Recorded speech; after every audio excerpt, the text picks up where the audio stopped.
श्री सद्गुरु महाराज की जय। परमाराध्य गुरुदेव का आशीर्वचन महर्षि मही सत्संग सुधा सागर से प्रवचन संख्या 114। भगवान श्री राम का प्रजा को उपदेश।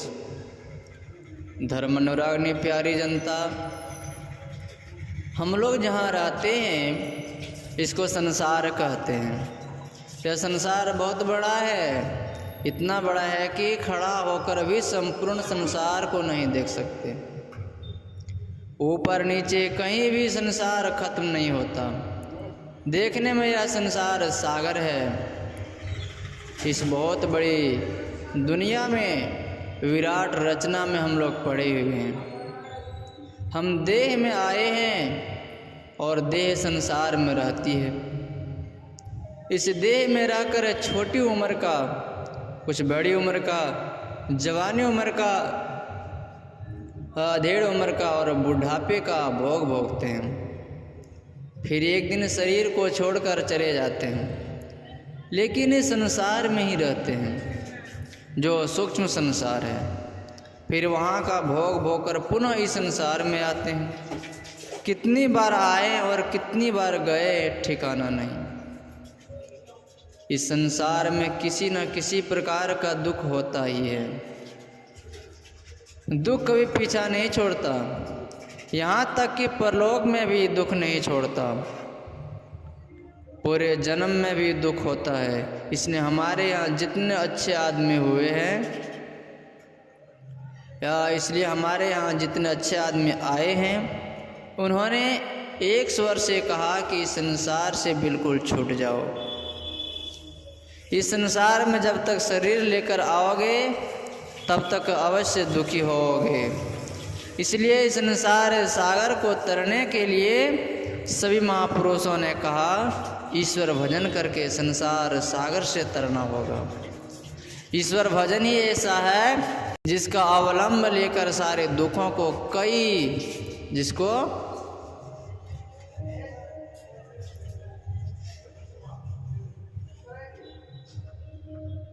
ईश्वर भजन ही ऐसा है जिसका अवलंब लेकर सारे दुखों को कोई पार कर सकता है।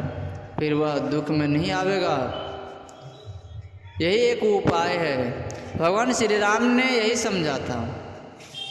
वे राजा होकर शासन करते थे और कहते हैं कि उनके समय में लोग बहुत सुखी थे।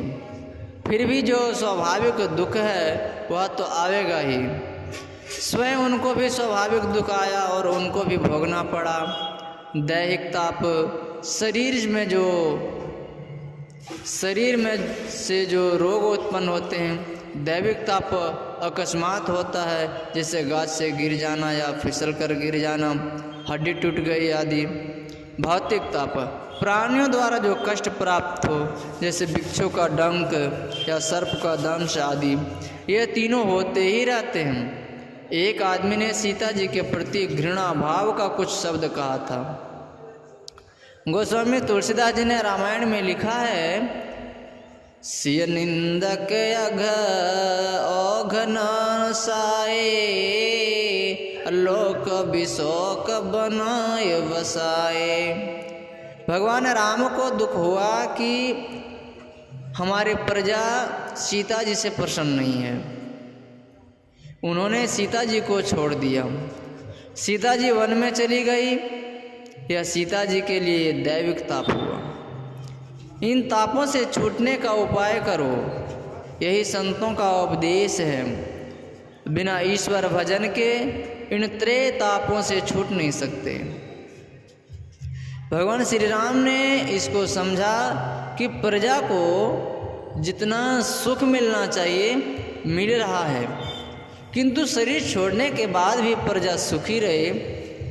इसलिए उन्होंने सब लोगों को बुलाकर सभा की और यह शिक्षा दी, बड़े भाग्य मनुष्य तन पावा, सुर दुर्लभा सब ग्रंथ हिंगावा, साधन धामा मोक्ष कर द्वारा,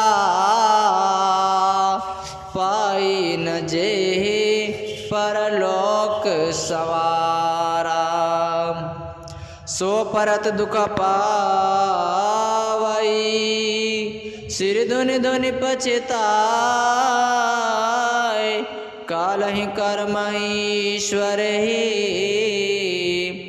मिथ्या दोष लगाए। यही तन करे फल विषय न भाई, स्वर्ग हूँ स्वाल्प अंत दुखदाई।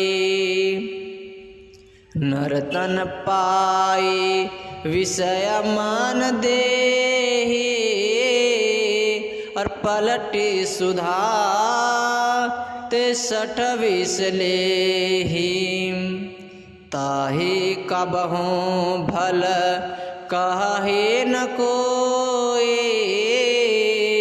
गुंज ग्रहे परस मन खोई।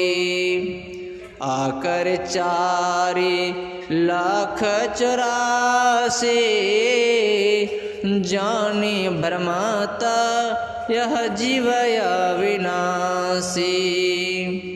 फिरत सदा माया कर प्रेरा, काल कर्म स्वभाव गुण घेरा। कबहुँ करी करुणा नर देहि, देत ईश बिनु हेतु स्नेहि। नरतन भव बारिधि कहाँ बेरो, सनमुख मरुता अनुग्रह मेरो। कर्णधार सद्गुरु दृढ़ नावा, दुर्लभ साज सुलभ करि पावा। जो न तरई भव सागर, नर समाज यस पाए। सो कृत निंदक मंदमति, आत्महन गति जाए। किसी भी जाति के शरीर में हो, छोटे बड़े की बात नहीं। श्री राम सवेरे के यहाँ जाते हैं, वहाँ और भी बड़े बड़े तपस्वी लोग थे, लेकिन उन सबों के यहाँ नहीं गए। वशिष्ठ मुनि ने निषाद को अपने हृदय से लगाया। भगवान श्री राम ने सबरी के जूठे बैर खाए, यह प्रसिद्ध है। भगवान श्री कृष्ण विदुर जी के घर पहुँचे, विदुर जी घर पर नहीं थे। उनकी पत्नी ने प्रेम पूर्वक भगवान को केला खिलाया, यह भी लोग जानते ही हैं।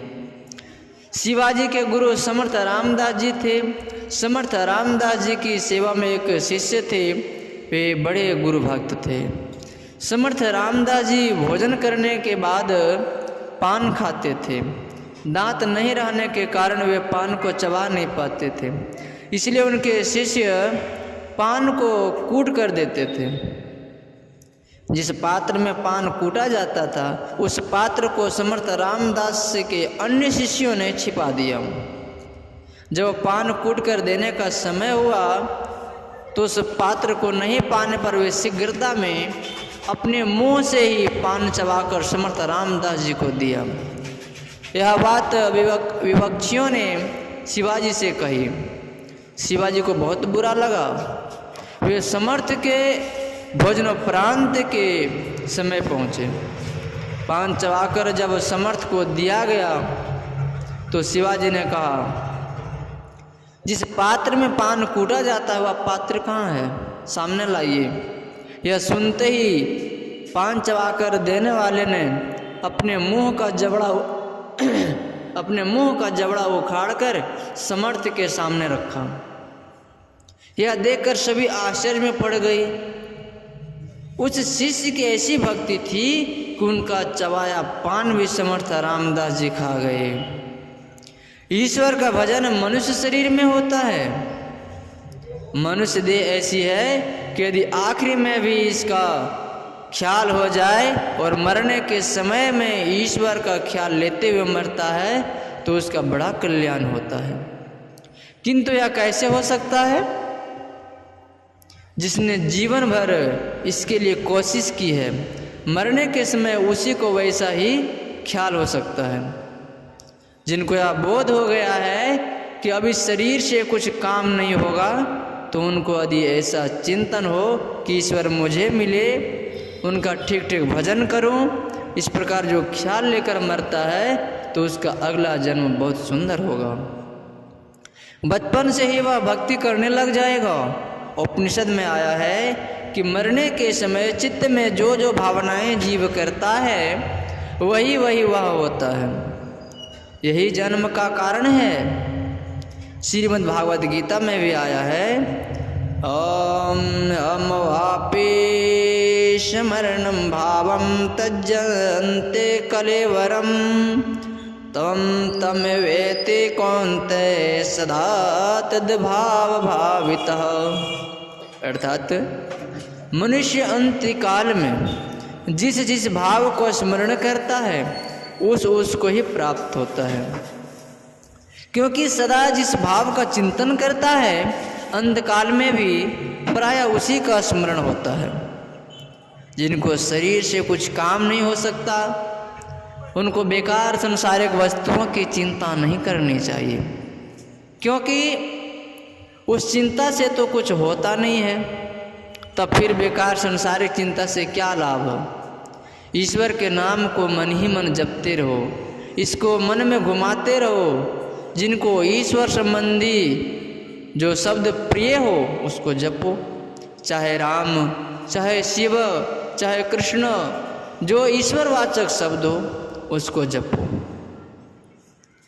अपने को शुभ गति में ले जाने का यही उपाय है। अपने को अपने से शुभ गति में ले जाना होता है। यदि शरीर छोड़ने के बाद कोई कुछ क्रिया उनकी शुभ गति के लिए करते हैं तो उसके लिए मैं उसे निषेधात्मक नहीं कहता।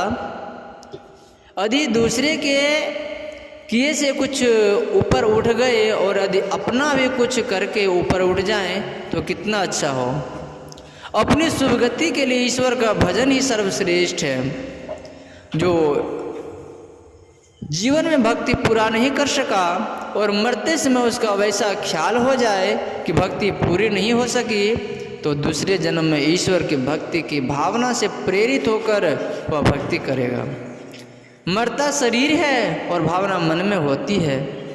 मन सूक्ष्म शरीर के साथ जाता है, इसलिए उसका जो दूसरा जन्म होगा उस शरीर में उसका वह मन मदद करेगा और वह भजन करेगा। सभी को ईश्वर भजन करना चाहिए। चाहे खेती करो, चाहे विद्या अध्ययन करो, चाहे कोई काम करो, थोड़ा थोड़ा सभी ईश्वर का भजन करो। तन काम में मन राम में, सभी कोई ईश्वर का स्मरण करते हुए काम करो। गीता में भगवान श्री कृष्ण ने फलासा त्याग करने कहा है। कर्म करके उसको ईश्वर में अर्पण कर दो। कबीर साहब ने कहा, जो कुछ किया सो तुम किया, मैं कुछ किया नहीं। कबहो कहे कि मैं किया, तुम ही थे मुझ माही। यह अहंकार भाव का त्याग है। किंतु किसी को एक लाठी मार दो और कहो कि ईश्वर तुमने मारा, सो नहीं। संत बनने के जितने अच्छे अच्छे कर्म हैं उसके लिए जो किया सो तुम किया, मैं कुछ किया नहीं। ईश्वर भजन करने में यदि ईश्वर भजन का अहंकार होता है या ईश्वर भजन का अहंकार आता है तो उसको परमात्मा भजन में ही गिराता है। ईश्वर का भजन मन में ऐसा बना लीजिए कि शरीर छोड़ते छोड़ते भी वही याद रहे। कितने रोगी हो, कितने वृद्ध हो, यदि उनका मन फिर जाए और ईश्वर का भजन करते करते शरीर छोड़े तो उनकी वह गति होगी जो श्राद्ध क्रिया से नहीं हो सकती। इसलिए सबको ईश्वर भजन करना चाहिए। इसलिए भगवान श्री राम ने कहा, यह शरीर बड़े भाग्य से मिला है। संक्षेप में भगवान श्री राम ने समझाया कि यह शरीर विषय भोग के लिए नहीं है। स्वर्ग का सुख भी थोड़ा ही है और अंत में दुख है। यह मनुष्य शरीर नाव है, ईश्वर की कृपा अनुकूल वायु है, गुरु कर्णधार है, मनुष्य शरीर है ही। ईश्वर की कृपा भी प्राप्त है, बाकी सद्गुरु बच जाते हैं। खोजने पर सद्गुरु भी मिल जाते हैं। सद्गुरु मिलने पर भी यदि उनके अनुकूल नहीं चलिए तो नाव पार नहीं लग सकती। इसलिए संसार से पार होने के लिए यही 3 चीज़ें हैं। ये तीनों चीज़ें भवसागर पार करने के लिए सबसे सरल है। पहले जप करो, बूढ़े शरीर से प्राणायाम नहीं हो सकता। उनके लिए नाम जपना और किसी रूप, जिस रूप में श्रद्धा हो उसका ध्यान करें। यदि उनको दृष्टि साधन करने कहा जाए तो उनसे होगा नहीं, इसलिए उनको शब्द साधना करना चाहिए। बहुत बूढ़े के लिए ये 3 काम है। इनमें किसी एक का भी अभ्यास करते हुए शरीर का त्याग करना चाहिए।